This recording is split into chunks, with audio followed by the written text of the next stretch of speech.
கர்த்தருடைய பரிசுத்த நாமத்துக்கு ஸ்தோத்திரம்.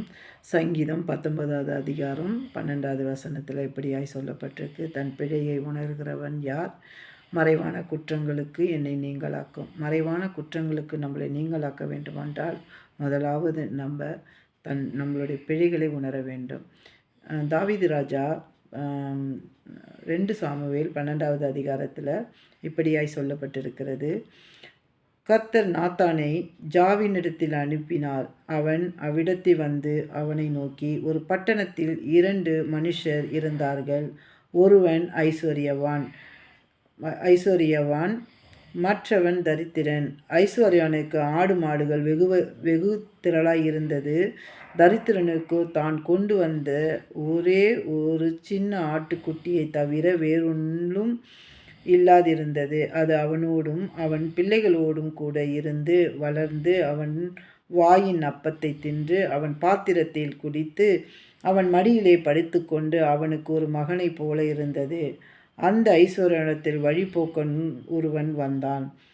அவன் தன்னிடத்தில் வந்த வழிபோக்கனுக்கு சமையல் பண்ணிவிக்க தன்னுடைய ஆடு மாடுகள் ஒன்றை பிடிக்க மனதில்லாமல் அந்த தரித்திரனுடைய ஆட்டுக்குட்டியை பிடித்து அதை தன்னிடத்தில் வந்த மனுஷனுக்கு சமையல் பண்ணிவித்தான் என்றான்.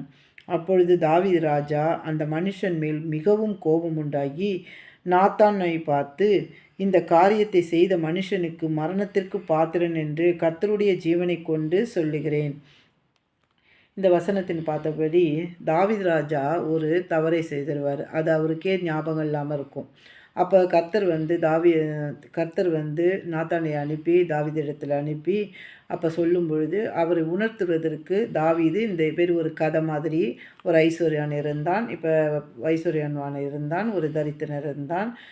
எப்படியாய் வந்து தன்னிடத்தில் இருக்கிறதை எடுக்காமல் அந்த தரித்திரத்துக்கு எடுத்து செஞ்சு போனோம். அப்போ தாவீது இந்த காரியத்தை சொல்லும் பொழுது அவர் கோவப்படுறாரு. அப்போ அந்த மனுஷன் நீதான் அப்படின்னு அவர் சொல்லும் பொழுது அவருக்கு ஒரே ஷாக்காக இருக்குது. அப்போ தன் பிழையை இவ்வளோ நாள் உணராமல் இருந்தார். ஆனால் நாத்தானில் வந்து சொல்லும் பொழுது அவர் தன் பிழையை உணர்ந்தார்.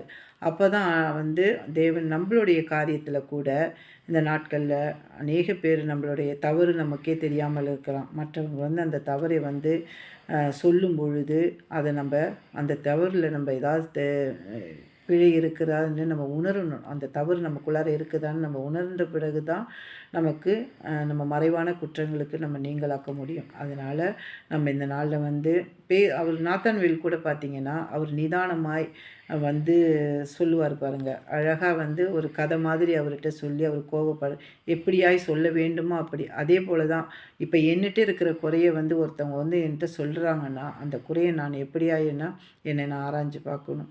அந்த காரியத்தில் அவங்க சொல்லும்பொழுது கூட அவங்க சொல்கிறவங்க எப்படி இருக்கணும்னா அவங்களும் நேராக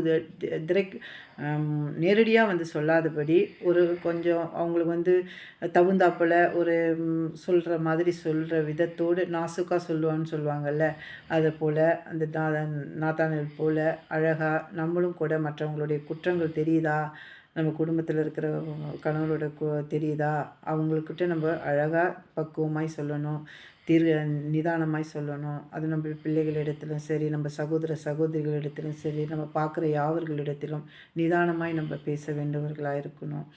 அப்போ நம்ம அவங்க பிழையை உணர்வதற்கு நம்ம நிதானமாய் பேசினால்தான் அவர்கள் அந்த பிழையை உணர்வார்கள்.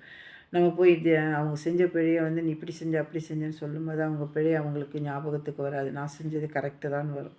அப்போ அதனால் அப்படி இருக்காதபடி தேவன் நம்ம ஒவ்வொருவருக்கும் அப்படிப்பட்ட ஞானத்தை கொடுக்க வேண்டும் என்று இந்த நாளில் நம்மளுடைய பிழைகளை நம்ம உணர்வதற்கு தேவன் உதவி செய்வாராக. அதே போல் மற்றவங்க நம்ம பிழையை நம்ம சொல்லும் பொழுது நம்ம நிதானமாய் அதை கேட்டு அதன்படி அந்த பிழையை நம்ம திருத்தி கொள்ளும் பொழுது நம்ம அந்த மறைவான குற்றங்களுக்கு நம்ம நீங்களாக்க முடியும். நமக்கே தெரியாமல் நம்ம குற்றம் செஞ்சுருப்போம் பாரு, அந்த குற்றங்களுக்கு நம்ம நீங்களாக்கி தேவன் நம்மளை பாதுகாப்பார், நம்ம பிள்ளைங்களையும் பாதுகாப்பார். தேவனுக்கு மகிமை உண்டாவதாக. இயேசு கிறிஸ்து நாமத்தில் உங்களை அனைவரையும் வாழ்த்துகிறேன். ஆமென்.